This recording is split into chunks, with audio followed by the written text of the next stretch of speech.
바다의 불로초, 해조류의 왕이라는 별명을 갖고 있는 김. 이런 몸에 좋은 김도 잘못 먹으면 암에 걸리고 치매에 걸릴 수 있다는 사실 알고 계신가요?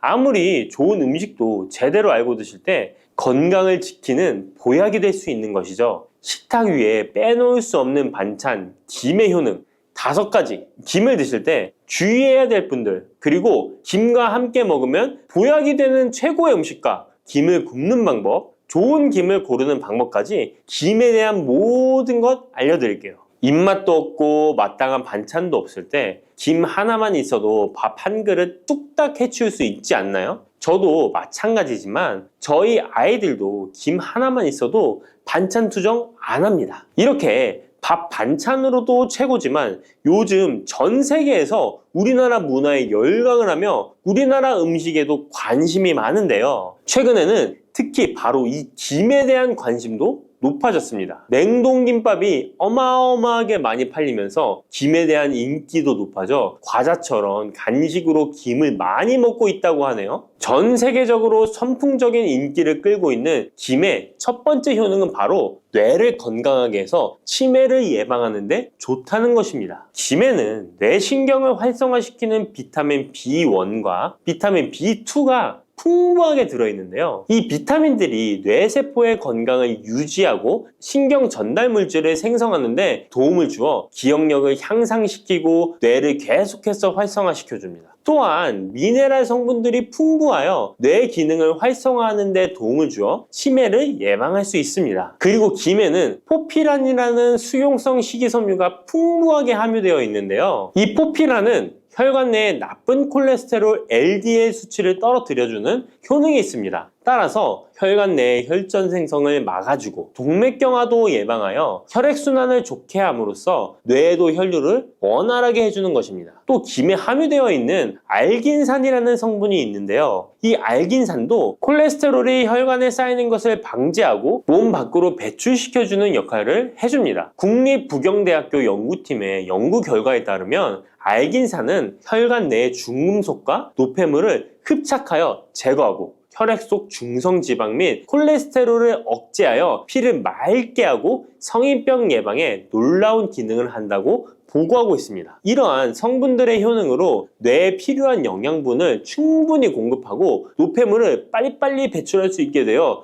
머리도 맑아지고 뇌신경을 튼튼하게 해주는 것이죠. 이러한 김과 계란을 함께 드시면 엄청난 시너지 효과를 누릴 수 있는데요. 계란에는 비타민 B1, 2와 콜린이라는 성분이 풍부한데 이 성분들이 뇌신경을 활성화하는 데 큰 도움을 줄 수 있습니다. 그 이유를 살펴보면 콜린은 뇌의 신경 시스템에서 중요한 역할을 하는 아세틸콜린이라는 물질의 주 성분인데 아세틸콜린은 신경 전달 물질로 뇌세포 사이에서 정보를 전달하는 역할을 해줍니다. 바로 이 콜린이 충분히 공급되어야 기억력, 학습 능력, 그리고 인지 기능을 유지할 수 있습니다. 이뿐만 아니라 김은 계란에 부족한 비타민 C를 보충해주고 계란은 김에 부족한 비타민 D를 보충해줘서 서로가 정말 잘 어울리는 식품이 되는 것입니다. 계란과 김이 만나면 정말 뇌 기능에 필요한 보약이나 다름이 없는 것이죠. 김의 두 번째 효능은 식물성 단백질 공급원의 최고봉이라는 것입니다. 김에 함유된 단백질의 양은 소고기보다도 많은데요. 소고기가 단백질이 풍부하다고 알고 계시잖아요. 소고기 100g당 단백질의 함량은 20g이고요. 김 100g당 단백질의 함량은 30g입니다. 소고기보다 김에 단백질이 많이 들어있다니 놀랍지 않나요? 마른 김 5장에는 계란 1개에 함유된 단백질의 양이 들어있다고 합니다. 그런데 이 단백질에 식물성 단백질과 동물성 단백질이잖아요. 이 둘을 함께 먹을 때 더 흡수가 잘 되어 건강에 좋은데요. 이 김과 계란을 함께 먹을 수 있는 정말 좋은 방법 알려드릴게요. 김 계란말이는 많이들 해 드시잖아요. 반찬으로 만들어 먹기도 편하고 맛도 좋아 많이들 드시는데요. 그것 말고 계란김전을 알려드릴게요. 먼저 김을 먹기 좋은 크기로 잘라주시고요. 한쪽에 놓아줍니다. 적당한 용기에 계란을 깨주시고요. 속은 한 꼬집으로 약간 간을 해줍니다. 다음에 계란을 풀어줍니다. 이제 김을 2장씩 포개어 계란물을 앞뒤로 잘 묻혀준 다음에 기름을 두른 팬에다 부쳐 묻혀주시면 됩니다. 정말 쉽죠? 이렇게 김과 계란을 함께 드시면 맛도 좋고 건강도 챙길 수 있는 밥상위에 보약이 된답니다. 세 번째, 김의 효능은 항산화 작용입니다. 몸 안에 활성산소가 많아지게 되면 활성산소가 세포를 공격하여 노화시킬 뿐 아니라 암세포로 변이시켜 암을 발생시키기도 하는데요. 김에는 이런 활성산소를 제거시켜 줄 수 있는 강력한 항산화 물질인 베타카로틴이 풍부하게 함유되어 있습니다. 대표적인 강력한 항산화 물질인 베타카로틴은 당근에 많이 함유되어 있다고 다들 알고 계시잖아요. 당근보다 김에 베타카로틴이 더 많이 함유되어 있습니다. 당근 100g에는 5.516mg이 함유되어 있고 김 100g에는 무려 22,500mg이나 함유되어 있습니다. 당근보다도 4배 정도 많은 베타카로틴이 함유되어 있는 것이죠. 놀랍죠? 오늘 놀랄 일이 많은 것 같네요. 이 베타카로틴은 우리 몸속에서 비타민 A로 전환이 되는데요. 비타민 A 하면 무엇이 생각나시나요? 네, 생각하고 계신 건 맞습니다. 바로 눈이죠, 눈. 비타민 A는 시력을 보호하고 야맹증을 예방하는 데 도움이 되는 것입니다. 또한 김에 단백질이 많이 함유되어 있다고 했잖아요. 이 단백질이 비타민 A와 만나면 로놉신이라는 성분이 생성되는데요. 이 로놉신이 시력을 보호하고 야맹증을 예방하는 역할을 하는 것입니다. 당근이 눈 건강에 좋다고 많이들 드시는데 당근보다도 김에 더 많이 함유되어 있다는 사실 꼭 기억하시기 바랍니다. 네 번째 김의 효능은 골다공증 예방에 도움을 준다는 것입니다. 김에는 칼륨이 풍부하게 함유되어 있는데요. 칼슘 하면 떠오르는 식품이 있죠. 바로 우유인데요. 우유 100g에는 칼슘이 110mg 함유되어 있고 김 100g에는 칼슘이 490mg이나 함유되어 있습니다. 김에는 우유보다 무려 4배 많은 칼슘이 함유되어 있는 것이죠. 나이가 들면서 특히 여성분들이 골다공증 발병률이 높아 힘든 경우가 많으신데요. 저희 어머니도 골밀도가 낮아져 병원에서 처방을 받아 약을 드시더라고요. 주변에도 중년의 나이를 넘어서고 계신 분들 중에 골다공증으로 약을 드시는 분들이 많으신데요. 우리나라 사람들의 부족한 영양소가 바로 칼슘이라서 이런 현상이 나타나는 것입니다. 칼슘이 부족하면 뼈가 약해지고 점점 골밀도가 낮아져서 골다공증이 발병하게 되는 것인데요. 김에 함유된 칼슘은 특히 우리 몸에 흡수가 잘 되어 정말 좋습니다. 우유보다 4배 많은 칼슘을 가지고 있는 김을 평소에 충분히 드신다면 골다공증 예방에도 도움을 받을 수 있습니다. 김을 드실 때에도 먹는 방법을 알고 드시는 게 좋겠죠. 김의 영양소를 잘 흡수할 수 있도록 먹는 방법이 있는데요. 김을 구울 때 어떻게 하시나요? 보통 기름을 김에 바르고 불에 구워 드시잖아요. 그렇게 하시면 안 되고요. 마른 김을 아무것도 바르지 않은 달궈진 팬에 앞뒤로 5초씩 살짝 구운 다음에 들기름을 발라 드시면 됩니다. 이 김에 열을 가하게 되면 김에 함유된 영양소들의 체내 흡수율이 높아지게 됩니다. 이 들기름을 굽기 전에 바르지 않고 구운 후에 바르는 이유는 들기름이 열에 약해서 들기름을 바른 채로 굽게 되면 들기름이 산패되어 오히려 건강을 해칠 수 있기 때문입니다. 열을 가하지 않은 들기름을 바르면 들기름의 불포화 지방산이 또 혈관을 깨끗하게 해줘서 더욱 건강한 식사를 하실 수 있습니다. 이 5번째 김의 효능은 당뇨를 완화시키는 데 도움을 준다는 것입니다. 당뇨병이 있는 분들은 비타민 B1, 2가 결핍되어 있는 분들이 많은데요. 김에 바로 이 비타민 B1, 2가 풍부하게 함유되어 있어 당뇨를 완화시키는 데 도움이 되는데요. 2017년 한국식품과학지에 실려있는 연구에서 당뇨 환자들이 김을 섭취하면 혈당 수치를 낮추는데 도움이 된다고 보고했습니다. 이는 김에 함유된 비타민 B1, 2 때문이라고 밝혔습니다. 당뇨 환자는 비타민 B1, 2가 결핍되기 쉬운데요. 그 이유는 비타민 B1, 2는 고기에 보통 많이 함유되어 있는데 당뇨 환자의 식단은 채식인 경우가 많아서 비타민 B1, 2를 섭취할 수 있는 기회가 적어지기 때문입니다. 또한 당뇨 환자에게 처방되는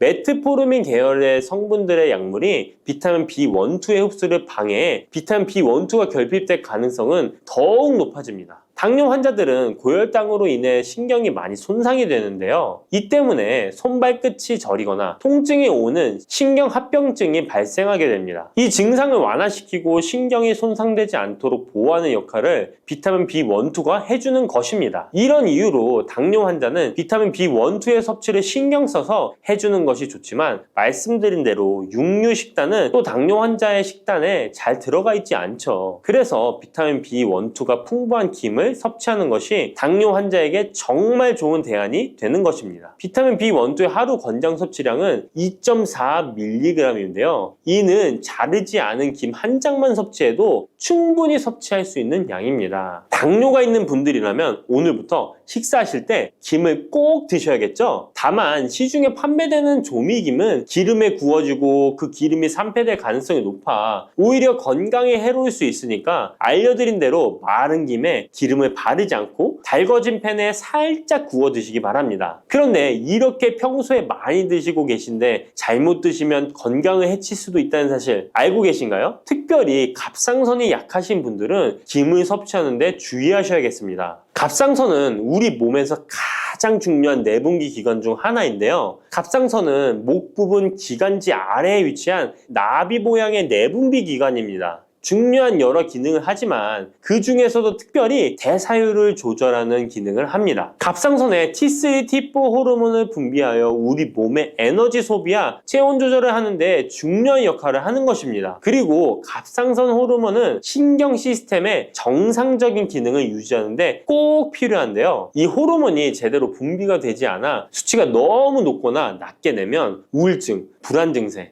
기억력 감퇴 등의 문제가 발생할 수도 있습니다. 이 갑상선 호르몬 중에 요오드가 있는데요. 김에 이 요오드가 풍부하게 함유되어 있습니다. 요오드가 부족하면 체중이 늘어나고 탈모가 생길 수 있으며 만성 피로에 힘들어질 수도 있습니다. 세계보건기구에서는 요오드가 부족하면 뇌세포가 손상되고 치매가 발생할 수도 있다고 보고하고 있습니다. 이렇게 중요한 요오드, 김에 풍부하니 먹어야 되는 거 아닌가? 생각하실 수 있잖아요. 맞는 말씀이지만 예외가 있습니다. 갑상선이 약하신 분들은 김 섭취에 주의해야 된다고 했잖아요. 갑상선 저하증이나 항진증이 있는 분들이 김을 많이 드시면 오히려 건강을 해칠 수 있습니다. 건강하신 분들은 김을 많이 드셔도 호르몬 조절이 되어 문제가 없지만 갑상선에 문제가 있어 호르몬 조절이 잘 안 되는 분들은 이 요오드의 수치가 높아지게 되면 체내의 활성산소가 증가하게 되어 염증을 일으키고 갑상선염을 유발하며 심해지면 갑상선 암으로 발전시킬 수도 있습니다. 우리 한국인의 식단에는 이미 요오드의 함량이 높기 때문에 김을 조금만 드셔도 요오드의 수치가 금방 높아질 수 있습니다. 따라서 갑상선에 문제가 있는 분들은 김을 드실 때 주의하셔야 하는 것입니다. 그렇다고 요오드가 풍부한 해조류와 같은 음식을 아예 드시지 말라고 말씀드리는 게 아니라 과량 섭취만 주의하시고 적정량은 드셔도 괜찮습니다. 그렇다면 갑상선에 문제가 있는 분들이 김을 드실 때 해결 방법이 없을까요? 있습니다. 그것은 바로 마늘과 함께 드시는 겁니다. 대표적인 강력한 항암식품이 마늘이잖아요. 마늘에는 셀레늄이라는 성분이 풍부합니다. 이 셀레늄은 다량의 요오드로 인해 발생되는 활성산소로부터 갑상선을 보호하는 역할을 하게 되는 것입니다. 그래서 건강기능식품 기능성 원료로서 유해산소로부터 세포를 보호하는 작용을 한다는 효능을 가지고 있다고 우리나라 식약처에서도 인정을 해주고 있죠. 그리고 갑상선 호르몬의 생성을 도와 갑상선에 문제가 있는 분들이 드시면 호르몬 문제를 해결하는데 도움이 되는 것입니다. 또한 김에 함유된 알긴산이라는 성분이 콜레스테롤이 혈관에 쌓이는 것을 방지하고 몸 밖으로 배출시켜주는 역할을 한다고 알려드렸는데 바로 이 마늘과 함께 드시면 이 효능이 배가 돼서 혈관에 혈전이 생기는 것을 막아주어 혈관 건강에 최고의 보약이 되는 것입니다. 이렇게 좋은 김 아무거나 드시지 마시고요. 좋은 김 고르는 방법도 알려드릴게요. 좋은 김은 검붉은색을 띠며 살짝 반짝이는 윤기가 있고 냄새 없이 담백한 맛이 나는 것입니다. 그리고 구웠을 때 녹색빛이 선명하게 나타나며 물에 불렸을 때는 잘 녹고 김을 담궜던 물이 맑을수록 좋은 김이라고 할 수 있습니다. 이 김은 저희 하단 링크에 있으니까 링크 한번 보시고 김을 사시기 바랍니다. 검은 콩 드실 때 제발 이렇게 드세요. 그래야 내장 지방 싹 녹아내리고 치매를 예방할 수 있어요. 검은콩이 건강에 좋다는 사실 모두 알고 있을 텐데요. 특히 내장지방을 없애 뱃살을 뺐는데 좋다고 알고 계실 거예요. 또한 검은콩은 혈관에 쌓이는 콜레스테롤 수치도 낮춰주는 효과가 있다고 하는데요. 그래서 볶아도 먹고 밥에 넣어서도 많이 드시지 않나요? 근데 정작 우리의 뱃살은 빠지지 않고 콜레스테롤 수치도 낮아지지 않는데요.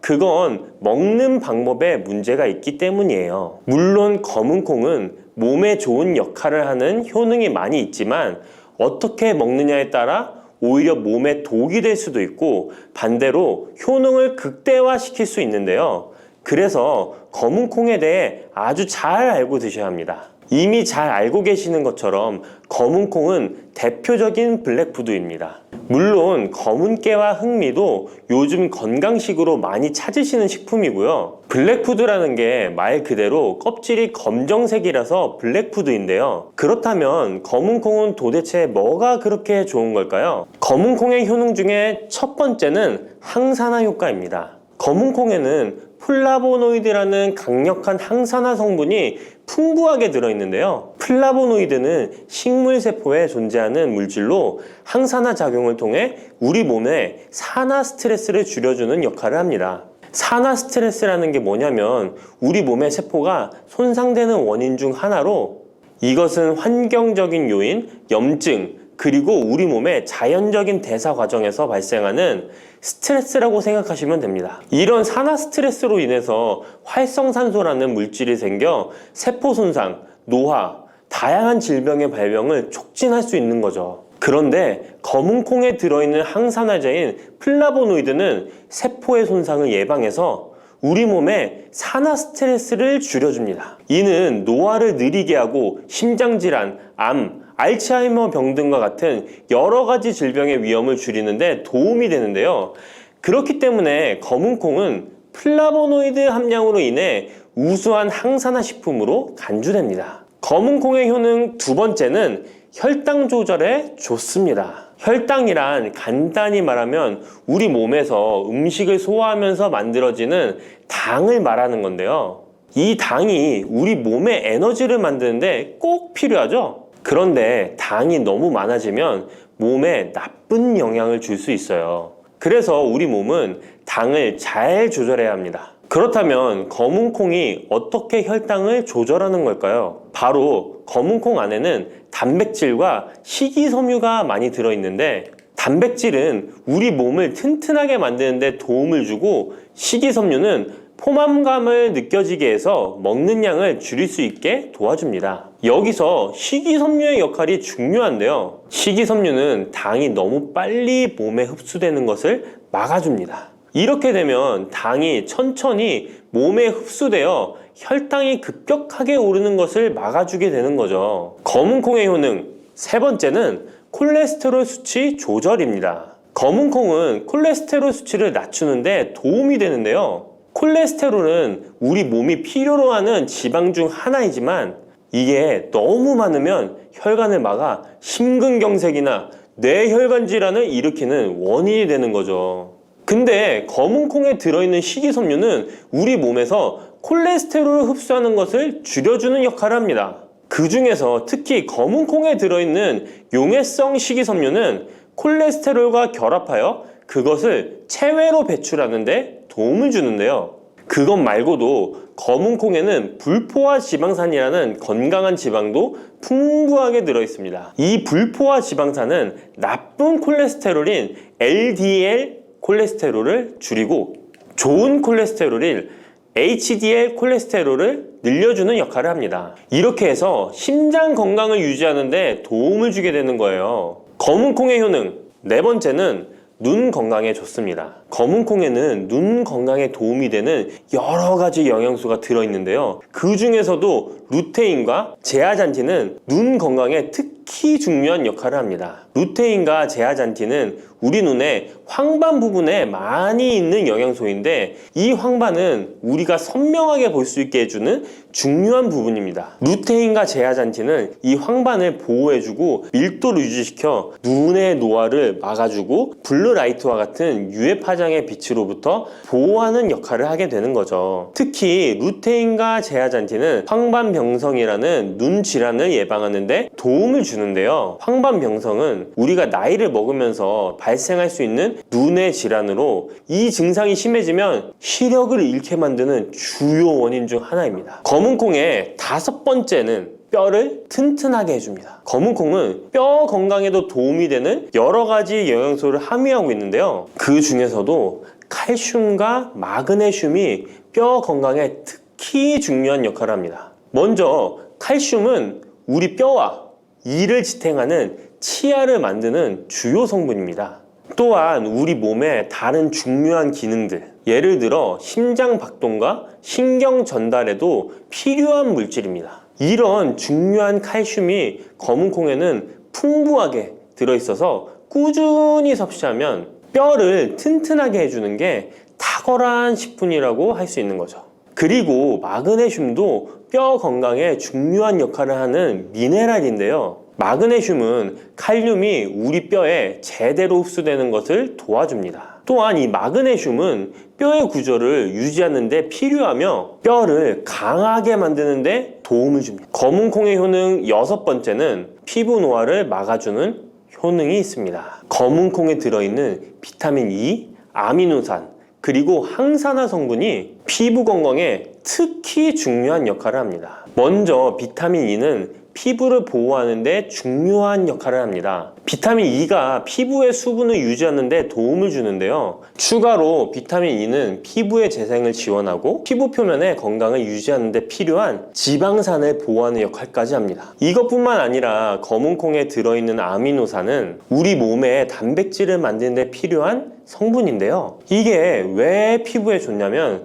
우리의 피부는 대부분 콜라겐이라는 단백질로 이루어져 있는데 바로 이 콜라겐은 피부의 탄력을 유지해 주는데 좋아서 항상 탱탱한 피부로 보이게 되는 거죠. 또한 검은콩에는 아미노산이 풍부하게 들어있는데요. 아미노산도 콜라겐 생성에 도움을 줍니다. 검은콩의 효능 7번째는 치매를 예방하는 효능이 있습니다. 검은콩에는 오메가3 지방산이라는 불포화 지방산이 들어있는데요. 이 오메가3 지방산은 우리 몸이 스스로 생성하지 못하기 때문에 식품을 통해 섭취해야 하는 필수 지방산입니다. 근데 오메가3 지방산이 뇌 건강에 매우 중요한 영향이 있다는 게 포인트인데요. 뇌는 약 60%가 지방으로 이루어져 있고 그중 대부분이 오메가3 지방산인 DHA로 구성되어 있습니다. 바로 이 오메가3가 뇌세포의 막을 구성하며 신경 전달 물질의 생성과 기능에 관여하여 학습 능력과 기억력을 향상시키는 데 도움을 줍니다. 또한 오메가3 지방산은 뇌 염증을 줄이고 뇌세포를 보호하는 역할도 하는데요. 이것은 뇌 노화를 지연시키고 뇌 질환을 예방하는 데 도움을 주게 되는 거죠. 결국 오메가3 지방산은 치매 같은 뇌질환의 위험을 감소시키는데 효과적이라고 할 수 있습니다. 검은콩의 효능 8번째는 탈모 예방에 탁월합니다. 검은콩에는 모발의 성장에 필수 성분인 시스테인이 가득한데요. 이 성분들이 혈액순환에도 도움을 줘서 탈모도 예방이 되고 새치가 생기는 것도 막아주는 모발 건강에 정말 좋은 성분이라고 할 수 있습니다. 그러니까 나이가 들수록 꼭 드셔야 하는 음식이라고 생각하시고 드셔야겠죠. 근데 이런 어마어마하게 몸에 좋은 검은콩도 드실 때 주의해야 할 점이 있는데요. 아무리 좋다고 해도 과다 섭취는 안 되는 거 아시죠? 검은콩에는 피틴산이라는 성분이 들어있는데 이는 식물이 생장하는 과정에서 필요한 미네랄을 저장하는 역할을 합니다. 하지만 이 성분이 과도하게 섭취되면 우리 몸에서 필요한 미네랄인 칼슘, 철분 등의 흡수를 방해할 수 있습니다. 검은 콩은 단백질과 식이섬유가 풍부하므로 잘 익히지 않고 먹으면 소화가 잘 되지 않을 수 있습니다. 요리하시기 전에 충분히 물에 불리고 완전히 익혀 드시면 되는데요. 하루 섭취 권장량은 50g 정도로 종이컵 1컵 정도 양이면 충분하다고 할 수 있습니다. 밥하실 때 특히 서리태 같은 검은 콩 많이 넣어 드시잖아요. 오늘부터는 충분히 물에 불리고 무조건 많이 넣는다고 좋은 건 아니니 적당량을 잘 넣어서 드시면 좋겠습니다. 근데 검은 콩 드실 때 다른 음식들과 같이 먹게 되는데요. 밥 지을 때 넣거나 다른 음식과 같이 먹기도 하는데 같이 먹으면 오히려 독이 되는 음식이 있다는 거 아시나요? 검은 콩과 함께 먹으면 독이 되는 음식 첫 번째는 우유입니다. 유명한 검은 콩두유, 우유도 있는데 무슨 소리를 하시는지 하는 분들도 계실 거예요. 어떤 분들은 우유에 콩을 넣어서 이런 식으로 갈아서 드시는 분들이 있는데요. 이게 오히려 몸에 안 좋은 영향을 미칠 수도 있는 거죠. 왜냐면 검은 콩과 우유를 동시에 섭취하면 피틴산과 칼륨 사이에 상호작용이 발생할 수 있는데요. 검은 콩에는 피틴산이라는 성분이 들어있는데 피틴산은 식물이 생장하는 과정에서 필요한 미네랄을 저장하는 역할을 합니다. 이 성분은 우리 몸에서 필요한 미네랄인 칼슘, 철분 등의 흡수를 방해할 수 있습니다. 반대로 우유는 칼슘의 중요한 공급원이고 우리 몸에서는 칼슘이 뼈와 이를 구성하여 신경, 근육 기능, 혈액 응고 등에 꼭 필요한 성분이죠. 근데 피틴산이 풍부한 검은 콩과 칼슘이 풍부한 우유를 같이 먹으면 피틴산이 칼슘의 흡수를 방해하여 우유의 영양소가 제대로 흡수되지 않을 수 있습니다. 같이 드시면 절대 안 되거나 나쁜 큰 영향을 미친다는 것이 아니라 각각의 영양소의 섭취 목적으로는 따로 먹는 걸 추천드리는 거예요. 오해하시면 안 돼요. 검은 콩과 함께 먹으면 독이 되는 음식 두 번째는 토마토입니다. 왜냐면 토마토가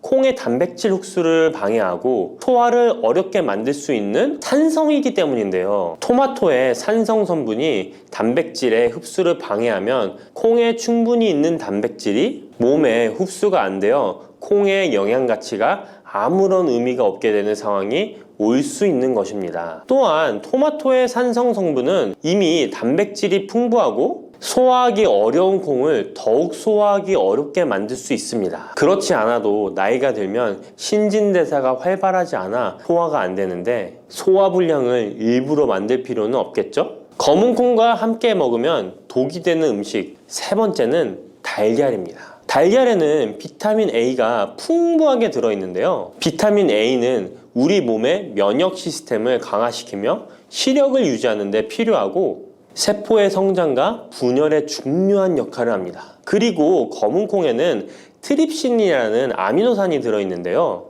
트립신은 우리 몸에 단백질을 만드는데 필요한 중요한 구성 요소이며 신경 전달 물질인 세로토닌과 멜라토닌의 생산에도 필요한 아미노산입니다. 그런데 달걀의 비타민 A와 검은 콩의 트립신이 함께 섭취되면 어떻게 될까요? 둘 사이에 화학적 상호작용이 발생하여 소화 과정에 영향을 미칠 수 있는데요. 이 상호작용은 단백질의 소화를 방해하거나 비타민 A의 흡수를 저해하게 되는 거죠. 트립신은 소화효소의 활동을 저해하는 특성이 있습니다. 따라서 트립신이 풍부한 검은 콩과 비타민 A가 풍부한 달걀을 함께 섭취하면 좋은 영양소를 흡수 못하는 결과를 가져올 수 있습니다. 앞으로는 무심코 검은 콩과 같이 먹을 때 독이 되는 음식은 같이 안 드셨으면 좋겠습니다. 그렇다면 같이 먹을 때 궁합이 정말 잘 맞는 음식도 있지 않을까요?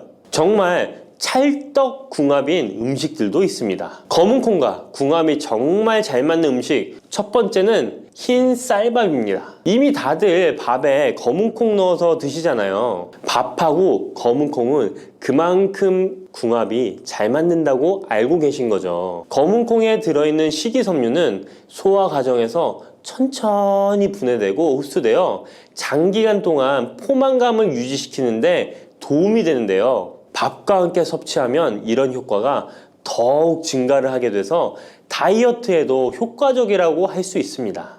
검은콩에는 저항성 전분이라는 성분이 들어있는데 이 성분은 혈당 수치의 급격한 상승을 막아주는데요. 흰 쌀밥에는 탄수화물이 많아서 혈당 수치가 급격히 상승할 수 있지만 검은콩과 함께 섭취를 하면 당 수치를 완화시키는데 도움이 되는 거죠. 이처럼 검은콩과 흰 쌀밥을 같이 먹으면 충분한 영양소 섭취, 포만감, 혈당 조절 이렇게 일석삼조의 효과를 누릴 수 있으니 정말 찰떡궁합인 것입니다. 검은콩과 궁합이 정말 잘 맞는 음식 두 번째는 당근입니다. 당근에는 비타민, 미네랄, 식이섬유 등 다양한 영양소를 함유하고 있는데요. 특히 루테인이 풍부한 당근은 강력한 항산화 효과와 눈 건강을 유지하는 데 좋은 재료입니다. 검은콩과 루테인이 풍부한 당근을 함께 섭취하면 콩의 단백질이 당근의 영양소를 흡수를 돕는 동시에 당근의 루테인이 콩의 영양소 흡수를 돕습니다. 서로 소화가 잘 되게 영양소 흡수가 잘 되게 도와주는 음식인 거죠. 당근 말고도 시금치와 같은 채소도 같은 역할을 하니 식사하실 때 당근이 들어간 음식이나 시금치 나물 같은 음식들과 같이 드시면 효과가 정말 좋을 거라 생각합니다. 검은콩과 궁합이 정말 잘 맞는 음식 세 번째는 닭고기입니다. 검은콩은 식물성 단백질의 좋은 원천이라고 잘 알고 있을 거예요. 근데 식물성 단백질은 동물성 단백질에 비해 필수 아미노산의 비율이 적은데요. 필수 아미노산은 우리 몸이 스스로 생산할 수 없는 아미노산으로 반드시 음식을 통해 섭취해야 하는 성분입니다. 닭고기는 동물성 단백질의 좋은 원천이며 모든 필수 아미노산을 골고루 함유하고 있습니다. 따라서 검은콩과 닭고기를 함께 섭취하면 두 가지 종류의 단백질이 서로를 보완하게 되는데요. 이렇게 함께 섭취하면 검은콩에서는 얻을 수 없는 필수 아미노산을 닭고기에서 보충할 수 있습니다. 반대로 동물성 단백질만을 섭취할 때보다 식물성 단백질의 섭취 비율을 늘려주는 것은 심혈관 건강에도 정말 좋은 효과를 볼 수 있습니다. 팥을 이렇게 드시면 당뇨 사라지고 뱃살 쏙 빠져요. 여러분, 겨울에 동지가 되면 우리가 무엇을 먹나요? 바로 팥죽이죠. 또 겨울 간식으로 이 팥이 들어간 붕어빵, 호빵 같은 간식도 자주 먹는데요. 이 팥과 함께 먹으면 보약과 같은 효과를 만들 수 있는 식품들도 있고 또 잘못 먹으면 오히려 건강에 마이너스가 되는 음식도 있습니다. 그래서 오늘은 이 팥의 효능 8가지와 드실 때 주의할 점 그리고 함께 드시면 좋은 음식 4가지에 대해 알려드리겠습니다. 팥하면 생각나는 음식이 있으신가요? 저는 사람들이 평소에 팥을 많이 안 먹는다고 생각했는데 의외로 팥이 들어간 음식이 많이 있더라고요. 대표적인 음식은 시루떡이 있고요. 겨울에 간식으로 많이 먹는 붕어빵, 또 제과점에서 사 먹는 빵들에도 팥이 많이 들어있습니다. 여름엔 팥빙수도 많이 먹고요. 겨울엔 팥죽도 종종 먹게 됩니다. 자, 이런 팥 요리를 집에서 해먹는 경우도 많은데 팥을 집에서 직접 삶을 때 혹시 소다를 넣고 삶는 분들 많으시지 않나요? 팥을 삶을 때 소다를 넣게 되면 팥의 색상이 더욱 선명해지고 팥을 더욱 부드럽게 해주어 팥을 삶는데 걸리는 시간을 단축시켜주기 때문인데요. 하지만 앞으로는 절대 소다를 사용하시지 마시기 바랍니다. 그 이유는 소다를 넣고 팥을 삶게 되면 팥의 영양소가 파괴돼서 팥에 좋은 성분을 먹을 수 없게 되기 때문인데요. 자, 그래서 어떻게 팥 요리를 하는 게 좋은지 알려드릴게요. 팥을 삶을 때 먼저 흐르는 물에 깨끗이 세척해서 이물질을 제거 주시고요. 물에 담가 약 4시간 정도 불려주십니다. 그렇게 불린 팥을 물에 넣어 삶아주면 붉은색의 팥 삶은 물이 생기잖아요. 바로 이 팥을 삶은 물이 건강에 정말 좋다는 사실 알고 계셨나요? 그 이유는 팥에 들어있는 사포닌이라는 성분 때문입니다. 간혹 팥 삶은 찬물에는 팥에 독소가 있어서 버려야 한다는 분들이 계신데요.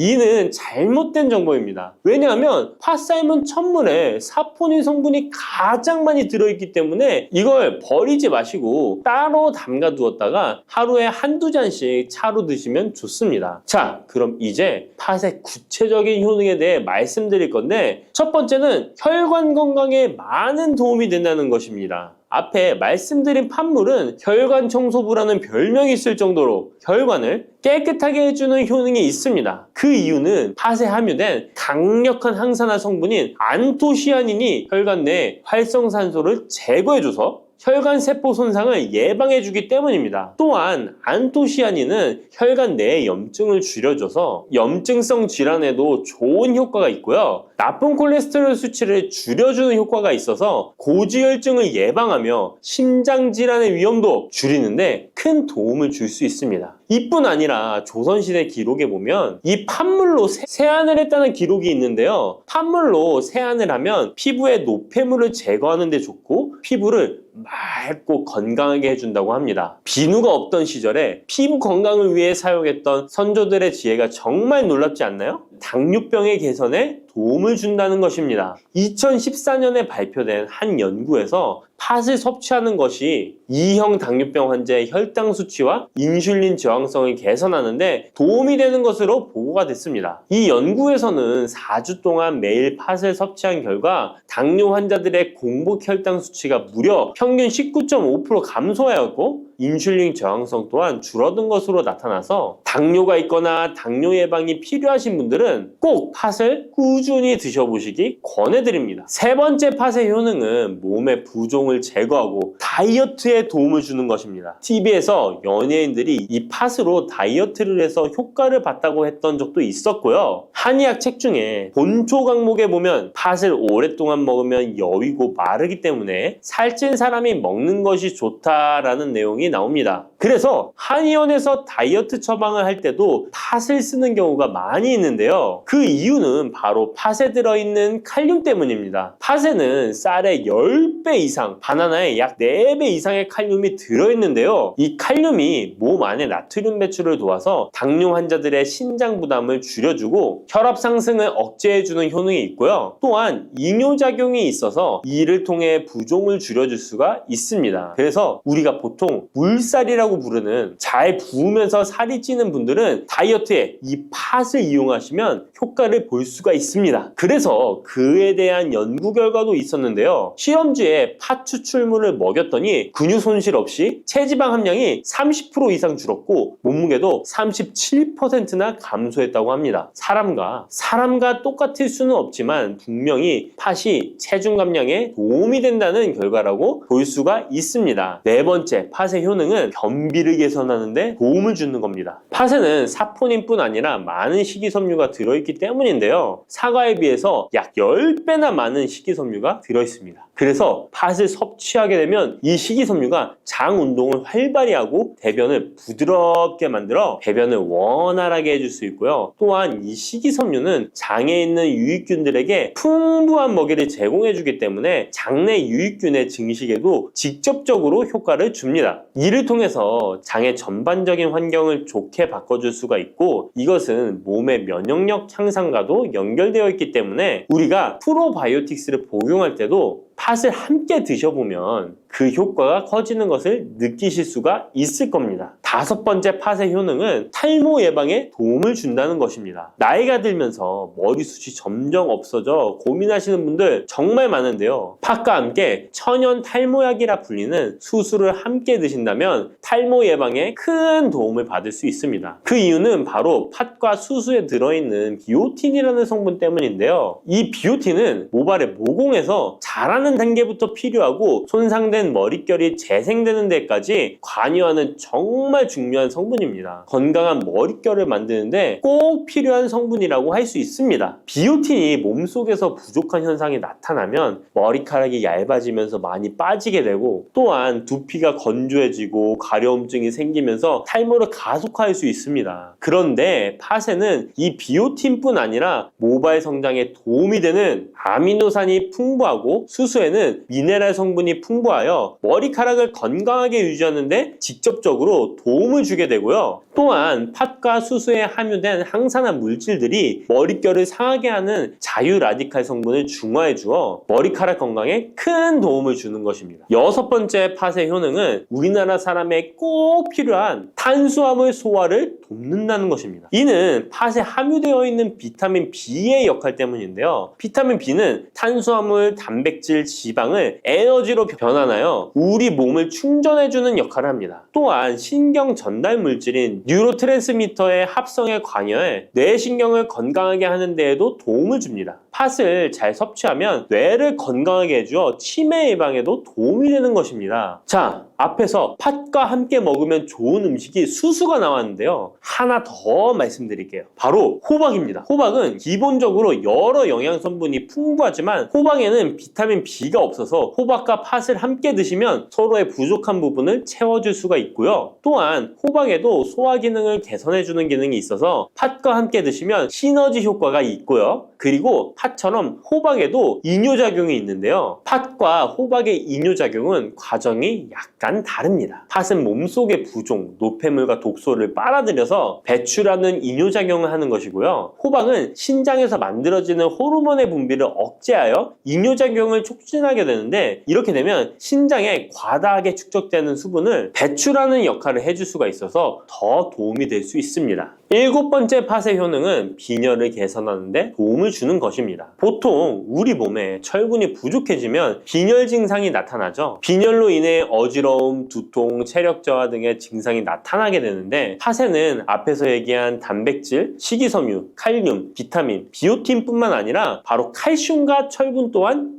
풍부합니다. 팥에 함유된 철분의 함량이 우유의 약 100배나 된다는 사실 알고 계셨나요? 그래서 팥을 드시면 철분 부족으로 인한 빈혈을 개선하는데 도움이 되기 때문에 빈혈이 있으신 분들은 꼭 기억하시면 좋겠습니다. 8번째 팥의 효능은 스트레스를 줄여주는데 도움을 준다는 것입니다. 팥에 함유된 비타민 B가 신경계를 안정화시켜주는 효과가 있어서 스트레스로 오는 증상들을 줄여줄 수가 있고요. 또 팥에는 마그네슘의 함량도 높은데요. 마그네슘 또한 신체의 스트레스 반응을 조절하는 데 중요한 역할을 합니다. 팥 속에 들어있는 마그네슘을 통해서 스트레스로부터 몸이 회복되는 데 도움을 받을 수가 있습니다. 그리고 팥에는 복합탄수화물도 풍부한데요. 복합탄수화물은 천천히 소화되어 급격한 혈당 상승을 방지하고 일정한 에너지 공급을 유지하는 데 도움이 됩니다. 이는 스트레스 상황에서도 안정적인 에너지 공급을 유지할 수 있게 해줘서 스트레스를 관리하는 데 도움이 될 수 있습니다. 이렇게 좋은 팥도 드실 때 주의사항이 있는데요. 과하게 많이 드시면 이뇨작용 때문에 몸에 무리를 줄 수 있는데요. 이를 방지할 수 있는 방법이 있습니다. 바로 찹쌀과 함께 드시는 겁니다. 팥죽을 끓일 때 찹쌀을 넣어 함께 죽을 만드는 경우도 있고 쫄깃쫄깃한 찹쌀로 경단, 새알을 만들어 넣어 먹는 경우도 있죠. 선조들의 지혜가 정말 놀라운데요. 이렇게 찹쌀과 팥을 함께 드시면 팥 때문에 몸 안에 수분이 과하게 빠져나가는 것을 찹쌀이 막아줘서 문제가 생기지 않게 해주는 것입니다. 그리고 다른 주의사항은 팥의 찬 성질인데요. 그래서 장이 좋지 않은 분들이 팥물을 많이 드시게 되면 소화불량, 복부팽만, 복부 통증을 일으킬 수 있으니까 주의하셔서 조금씩 드셔보시는 게 좋고요. 만약에 이런 점이 불편한 경우에는 생강과 함께 드시면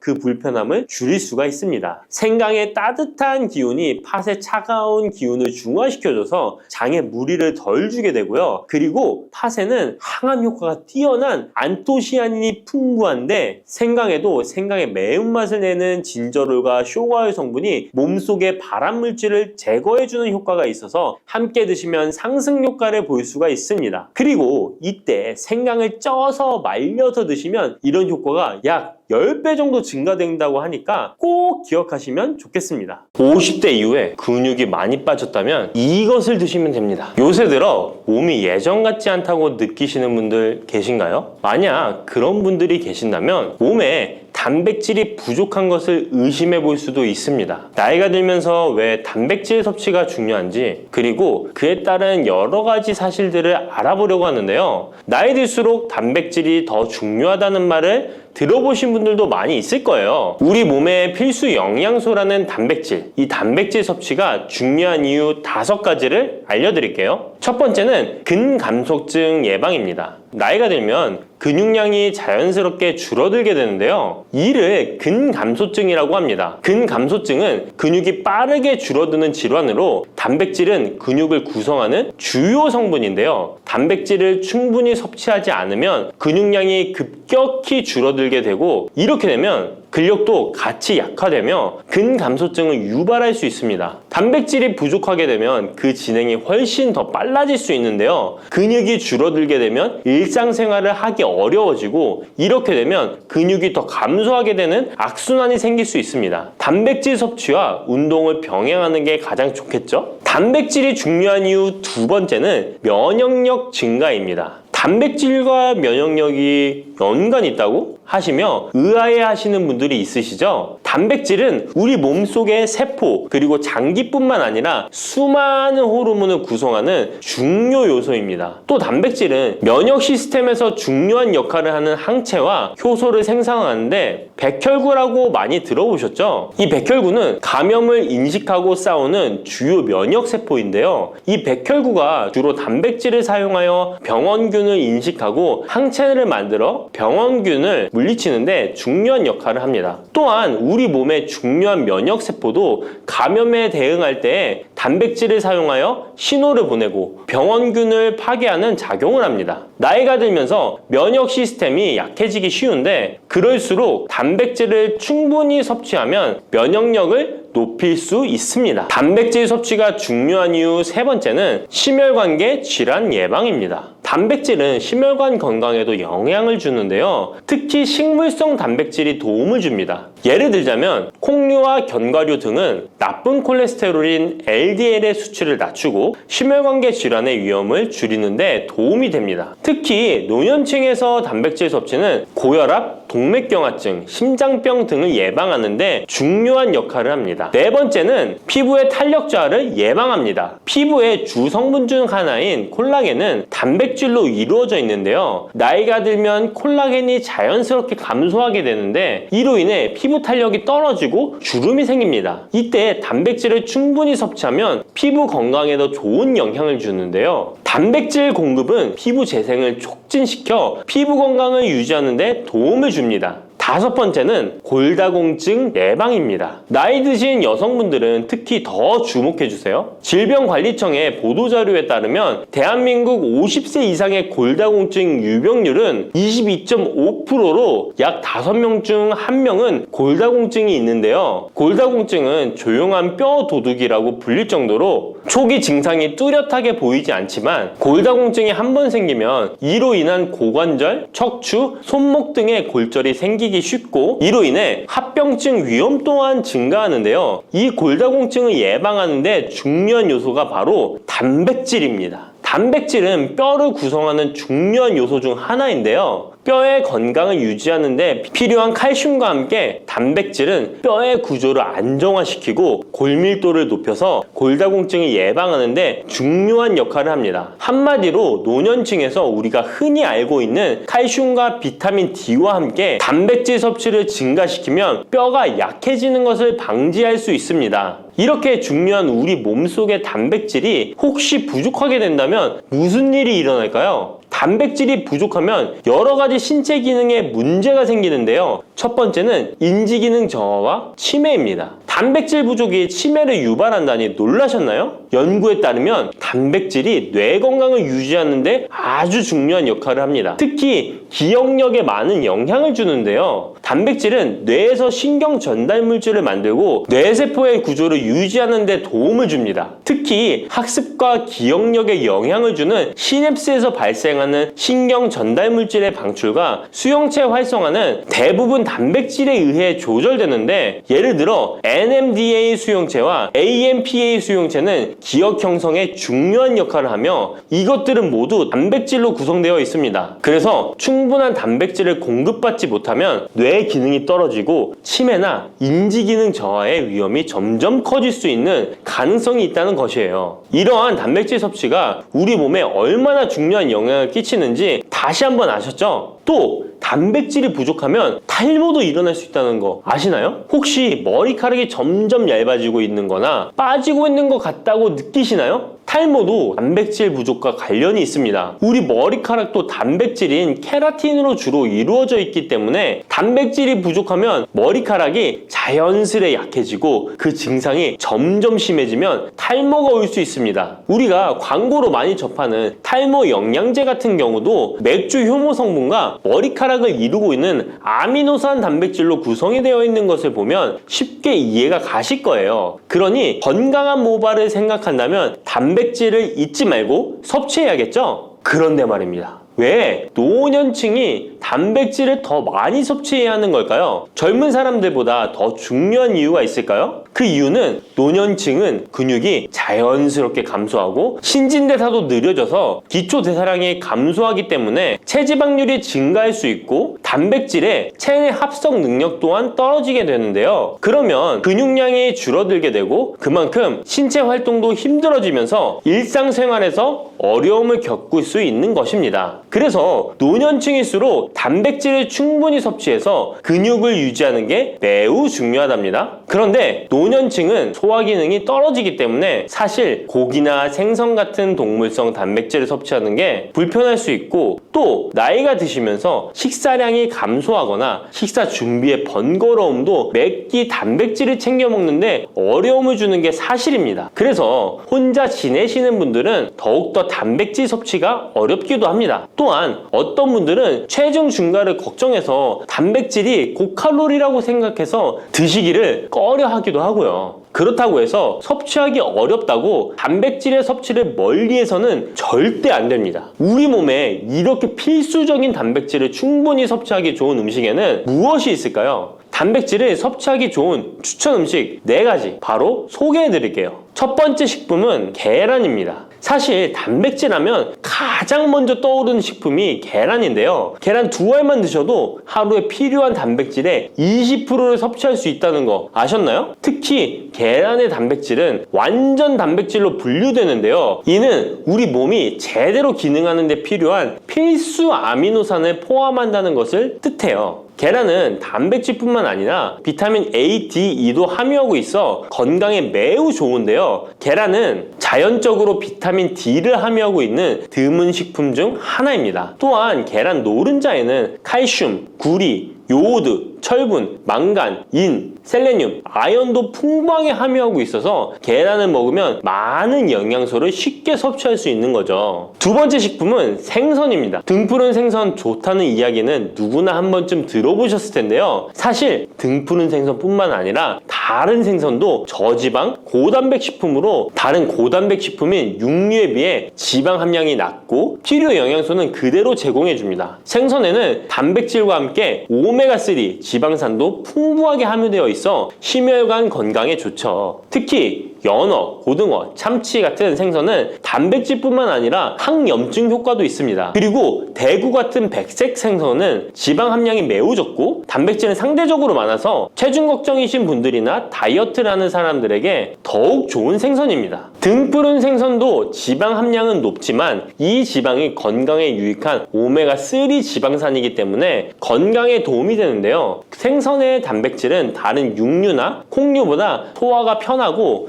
생선의 살은 비교적 부드러운 섬유질을 가지고 있어서 소화가 빠르고 몸에서 쉽게 흡수됩니다. 세 번째는 유단백 식품인 우유나 요거트 같은 유제품입니다. 특히 노년층에서는 유제품을 섭취하면 칼슘도 함께 챙길 수 있어서 골다공증 예방에도 도움이 되는데요. 유제품에 포함된 단백질은 고품질 단백질입니다. 고품질 단백질은 신체가 효율적으로 사용하고 필요한 아미노산을 모두 공급하는 단백질을 말하는데요. 유제품에 포함된 주요 단백질은 카제인과 웨이로 2가지 모두 필수 아미노산을 풍부하게 포함하고 있습니다. 웨이 단백질은 소화가 쉽기 때문에 운동 직후 우유를 섭취하시면 근육에 아미노산을 빠르게 공급할 수 있고 카제인은 천천히 흡수되어 장시간 동안 일정한 수준의 아미노산을 제공해 근육 손실을 방지하는 데 도움을 줍니다. 하지만 우유를 먹으면 속이 불편하신 분들도 계시죠? 많은 사람들이 유제품을 섭취할 때 소화 불편을 겪을 수 있는데 특히 락토스 불내증, 즉 유당 불내증이 있는 경우입니다. 그러나 요즘에는 이런 분들을 위한 락토스를 제거한 락토프리 우유나 치즈, 요구르트 등은 락토스가 거의 없거나 적은 제품들이 많이 나와 있는데요. 락토스 불내증이 있는 사람도 이런 유제품은 문제없이 섭취할 수 있습니다. 소화가 어려우신 분들은 참고하셔야겠죠? 네 번째는 콩류입니다. 콩류 또한 식물성 단백질로 유명하죠. 콩류는 식물성 단백질을 제공하는 대표적인 식품인데요. 두부나 두유 같은 식품으로도 쉽게 섭취할 수 있고요. 콩류와 같은 식물성 단백질은 고기나 유제품과 같은 동물성 단백질에 비해 지방 함량이 낮고 콜레스테롤이 없는 특징을 가지고 있습니다. 특히 콩, 렌틸콩, 병아리콩, 검정콩 등 다양한 종류의 콩류는 필수 아미노산을 풍부하게 포함하고 있어 신체가 필요로 하는 단백질을 고루 제공하는데요. 특히 고기나 생선 같은 동물성 단백질이 소화가 어려우신 분들에게는 두부나 비지찌개 같은 소화가 잘 되면서도 단백질도 섭취할 수 있는 콩류가 좋은 단백질 식품입니다. 이렇게 몸에 필수적인 단백질, 음식만으로 충분히 섭취되면 좋겠지만 그게 어려운 경우도 있을 텐데요. 이때 단백질 보충제도 좋은 선택이 될 수 있습니다. 운동 후에 빠르게 단백질을 보충하고 싶을 때나 식사를 통해 충분한 단백질을 섭취하기 어려운 경우 보충제가 유용한데요. 마트에서 쉽게 찾을 수 있는 단백질 파우더나 고단백 프로틴바를 이용하면 간편하게 단백질을 보충할 수 있습니다. 하지만 이렇게 간편하게 섭취할 수 있는 제품들 몸에 좋다고 많이 섭취하면 좋을까요? 과량 섭취할 때도 큰 문제가 될 수 있습니다. 한 번에 과도한 단백질은 신장에 부담을 줄 수 있고 또 체내에서 불필요하게 지방으로 축적될 수 있습니다. 단백질의 하루 권장 섭취량은 성인 기준 몸무게 1kg당 약 1g인데요. 하루 권장 섭취량을 꼭 지키는 게 중요하죠. 한마디로 보충제는 식사로 부족한 부분을 보충하는 역할만 하도록 하고 식사로 골고루 단백질을 섭취하는 게 가장 이상적입니다. 마지막으로 단백질 섭취 시 간단한 팁을 알려드리겠습니다. 매 끼니마다 조금씩 단백질을 나눠서 섭취하는 게 단백질 흡수에는 효과적인 거 아셨나요? 단백질은 탄수화물과 지방과 다르게 잉여 단백질이 몸에 저장되지 않는데요. 그 때문에 한 번에 과량으로 섭취하면 소화가 어려워지거나 신장에 부담만 줄 수 있고 단백질은 필요 이상의 단백질은 배출되기 때문에 번거롭더라도 매일 조금씩 몇 끼마다 꾸준히 섭취하는 게 중요합니다. 고기 좋아하시는 분, 채소를 더 선호하시는 분, 이제는 다 같은 단백질이라고 생각하지 마시고 동물성 단백질과 식물성 단백질을 골고루 섭취해야 하는데 동물성 단백질은 식물성 단백질에는 부족한 아미노산이 풍부하고 식물성 단백질은 동물성 단백질에 비해 지방이 적고 섬유질도 같이 섭취할 수 있습니다. 우리가 평상시에 먹는 한식은 사실 단백질 섭취에 아주 좋은데요. 식탁에 단백질이 풍부한 계란, 생선, 두부, 콩들을 반찬으로 두어 개만 먹어도 쉽게 몇 끼마다 몸에 필요한 단백질을 섭취할 수 있습니다. 이제부터 잊지 마시고 단백질이 풍부한 반찬 꼭 드셔주세요. 들깨를 이렇게 드시면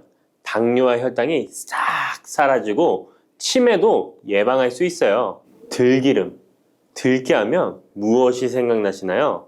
들기름에 북어와 미역국을 구수하게 볶아 시원한 북어 미역국을 끓여 먹어도 정말 맛있죠? 건강에도 좋다는 이 들기름과 들깨 잘못 먹으면 암에 걸리고 혈관 건강에도 악영향을 줘서 치매도 유발할 수 있다는 사실 알고 계셨나요? 들깨의 효능과 어떻게 먹을 때 건강을 해쳐 암에 걸리고 치매를 유발하는지 그리고 어떻게 먹는 것이 건강하게 먹는 방법인지 어떻게 보관하는 것이 가장 좋은 방법인지 들깨에 대한 모든 것 알려드릴게요. 나이가 들면서 산책하기도 힘들고 관절이 쑤시고 무릎 통증 때문에 힘드시지 않으신가요? 들깨의 첫 번째 효능은 바로 관절염에 좋다는 것입니다. 무릎이나 관절 통증 때문에 병원에서 진통제를 처방받으시잖아요. 이때 처방받는 진통소염제의 역할은 몸속에 프로스타글란딘이라는 물질의 생성을 억제해서 통증을 막아주는 건데요. 들깨 속에는 식물성 오메가3 지방산인 알파리놀렌산이 함유되어 있는데 이는 체내에서 염증을 일으키는 프로스타글란딘의 생성을 억제하는 데 아주 좋은 효능을 발휘합니다. 우리가 오메가3를 먹는 이유 중에 하나도 혈관 건강이나 피를 맑게 해준다 등의 역할도 있지만 몸속에 미세 염증을 잡아주는 역할도 있어 드시는 분들이 정말 많은데요. 들깨가 바로 이런 염증 유발물질을 억제해줘서 진통 역할을 한다는 것이에요. 그리고 들깨의 두 번째 효능은 바로 뼈 건강에 도움을 준다는 것입니다. 들깨는 관절염과 무릎 통증을 완화시켜주는 성분이 들어있을 뿐만 아니라 바로 뼈 건강에도 도움을 주는 식품인데요. 바로 칼슘 함량이 높기 때문입니다. 들깨의 100g에는 390mg 정도 되는 칼슘이 함유되어 있어 뼈 건강에 아주 도움을 줄 수 있는 좋은 식품이기도 합니다. 그래서 뼈 건강에 아주 도움을 줄 수 있는 좋은 식품이기도 합니다. 그래서 들깨를 꾸준히 섭취하면 골다공증 예방에도 참 좋은데요. 골다공증은 중년 이후 노화가 진행될 때 영양 불균형이 생기면서 많이 발병하게 되는데요. 여성의 경우 폐경 이후에 골밀도가 많이 감소해서 골다공증이 발생하는 경우가 많습니다. 노인의 골반 골절은 65세 이상은 30%가 1년 내에 사망하고 80세 이상은 50%가 2개월 내에 사망할 수 있으므로 노인의 뼈에 대한 관리는 매우 중요한데요. 골다공증의 관리는 뼈 건강을 유지하고 골절 위험을 줄이기 위해 중요합니다. 뼈 건강을 위해 들깨 꾸준히 섭취하는 게 좋겠죠? 나이가 들면서 깜빡깜빡하는 일이 잦아지고 기억력이 떨어져 고민되시는 분이 많으시죠? 이제 걱정하지 마세요. 세 번째 들깨 효능은 바로 뇌 건강, 뇌신경을 튼튼하게 해주고 기억력을 높여주며 치매를 예방하는 데 도움을 준다는 것입니다. 이렇게 좋은 효능이 있는 이유는 들깨에 바로 아까 잠깐 말씀드린 오메가3가 풍부하게 함유되어 있기 때문입니다. 오메가3는 등푸른 생선에 많이 함유되어 있다고 알고 계시잖아요. 이것은 동물성 오메가3고요. 식물성 오메가3인 알파리놀렌산이 들깨에 많이 함유되어 있는데요. 들깨에 함유된 지방산 중에서 60%가 바로 알파리놀렌산입니다. 이 알파리놀렌산은 뇌신경 보호에 탁월한 효과가 있는데요. 어떻게 뇌신경을 보호하느냐? 뇌신경에 염증을 일으켜 망가뜨리는 사이토카인이라는 물질이 있는데요. 이런 사이토카인 물질의 분비를 감소시키고요. 또 알츠하이머 치매 환자의 뇌에 많이 발견되는 비정상적인 단백질인 베타 아밀로이드도 바로 이 알파리놀렌산이 감소시키기 때문입니다. 참치에 많이 함유되어 있다는 DHA 들어보셨죠? DHA가 바로 대표적인 뇌기능 강화 물질인데요. 이 DHA가 기억을 높이는 데 도움을 주고 학습 능력 또한 좋게 하는데요. 이 DH는 체내에 합성되지 않아 식품으로 섭취를 해야 합니다. 들깨에 함유된 알파리놀렌산이 흡수될 때 바로 이 DHA로 전환이 됩니다. 어린이 전용 오메가3 같은 경우도 성인보다는 EPA보다 DHA 함유량이 높은 영양제도 많죠? 들깨가 뇌신경, 뇌 건강에 좋은 이유가 바로 이겁니다. 네 번째 들깨의 효능은 심장을 건강하게 하고 뇌혈관의 노화를 막아주는데 도움을 준다는 것입니다. 알파리놀렌산이 체내에 흡수될 때 DHA로 변환된다고 했잖아요. 그뿐 아니라 바로 EPA로도 변환이 되는데요. 이 EPA가 어떤 역할을 하냐면 바로 혈소판 응집을 억제해 혈관에 혈전이 생기는 것을 방지하는 효능이 있습니다. 그리고 혈관을 튼튼하게 하는 효능과 혈액의 중성지방과 나쁜 콜레스테롤인 LDL을 낮추고 좋은 콜레스테롤인 HDL을 높여주는 역할도 합니다. 미국의 심장협회에서는 허혈성 뇌졸중, 심장마비로 인한 돌연사, 관상동맥 질환 등의 위험을 감소시키기 위해 매주 1에서 2회 이상 오메가3 지방산이 풍부한 등푸른 생선을 섭취하는 것이 도움을 준다고 발표했습니다. 그런데 이 오메가3 지방산의 함량을 살펴보면 100g당 오메가3 지방산의 함량이 연어에는 11.5g, 고등어에는 9.9g, 들깨에는 무려 63.1g이나 함유되어 있습니다. 정말 많이 함유되어 있죠? 들깨에는 연어에 비해 5배 이상 들어있다는 것입니다. 들깨를 꾸준히 드셔서 혈관도 건강하게, 심장도 튼튼하게 유지하시기 바랍니다. 5번째 들깨의 효능은 바로 변비에 좋다는 것입니다. 들깨의 껍질에는 식이섬유가 풍부한데요. 들깨 100g에는 18g 정도로 풍부한 식이섬유가 함유되어 있습니다. 이 식이섬유는 장내에서 수분을 흡수하게 되는데요. 수분을 흡수하여 대변을 무르게 하고 장 운동도 촉진하여 변비를 예방하는 데 도움을 주는 것입니다. 또한 불포화 지방산이 풍부한데요. 들깨에 함유된 리놀렌산이 대장의 염증을 억제해주고 변비로 인해 발생할 수 있는 대장질환 또한 예방하는 데 도움을 줄 수 있습니다. 6번째 들깨의 효능은 바로 췌장을 건강하게 하는데 도움을 준다는 것입니다.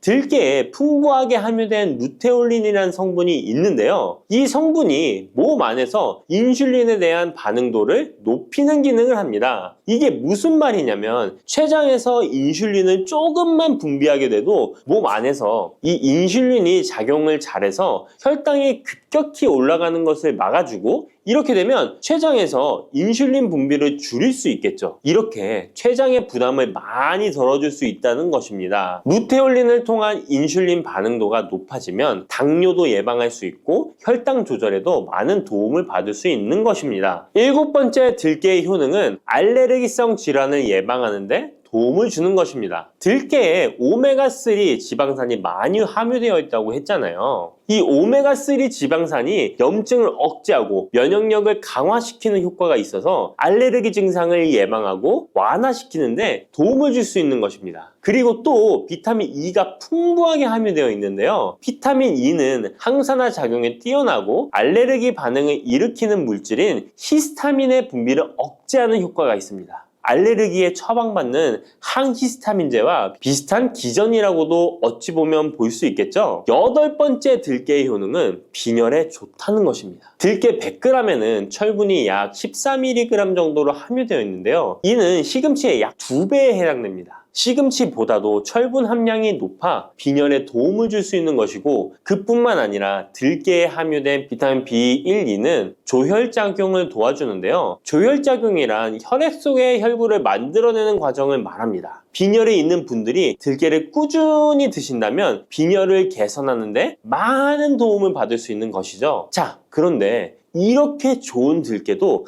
가장 취약한 단점이 있습니다. 그것은 바로 열에 약하고 쉽게 산패된다는 것입니다. 일반적으로 통들깨보다는 들기름으로 많이들 섭취하게 되시는데요. 이 들기름을 짤 때의 방법이 중요합니다. 보통은 200도 이상으로 들깨를 달달 볶아서 기름을 짜게 되는데요. 이때 몸에 좋은 오메가3 지방산이 대부분 파괴가 됩니다. 그래서 들기름을 드실 때는 저온에서 압착한 기름을 사용하시는 것이 좋습니다. 저온에서 압착한 기름은 제가 하단 링크에 있으니까 잘 구경해 보세요. 저온 압착유 또는 생들기름이라고도 하는데요. 이 기름을 요리에 사용할 때에도 열에 오랫동안 가열하지 마시고 요리가 끝나갈 무렵에 들기름을 넣어주시거나 먹기 직전에 드레싱을 하여 드시는 것이 좋습니다. 들기름은 또한 산패가 쉽게 되는데요. 들기름이 산패되면 벤조피렌이 생성되게 되는데 이게 1급 발암물질입니다. 산패된 들기름을 지속적으로 드시게 되면 발암물질을 계속 먹게 되는 것이죠. 그래서 들기름의 사용기한을 지켜주시는 것이 좋은데요. 보통은 2달 이내로 드시는 것이 좋고 개봉을 하셨다면 1달 이내에 소비하시는 것을 권장드립니다. 보관 방법도 정말 중요한데요. 신문지나 검은 비닐 등으로 감싸서 빛을 차단하고 밀봉한 상태에서 반드시 냉장 보관하시기 바랍니다. 만약 실온에 두신다면 들기름의 산패는 급속히 진행되기 때문입니다. 그런데 이 들기름을 오래 보관할 수 있는 방법도 있는데요. 그것은 참기름과 섞어서 보관하시는 것입니다. 참기름에는 비타민 E와 세사몰이라는 성분이 있는데요. 이 성분이 산패를 막아주는 데 도움을 줍니다. 이 세사몰이라는 성분은 참기름을 고온에 볶거나 기름을 짜는 과정에서 생성되는 물질인데요. 이 때문에 다른 기름에 비해 참기름이 산패가 느리고 지속성이 좋은 것이죠. 그래서 들기름과 참기름을 7:3 또는 8:2 정도로 섞어서 보관하시면 조금 더 오래 보관하실 수 있습니다. 그런데 들깨를 기름으로 드시게 되면 들깨 껍질을 섭취할 수 없는데요. 들깨 껍질에 몸에 좋은 식이섬유와 대표적인 항산화 물질인 폴리페놀 성분들을 다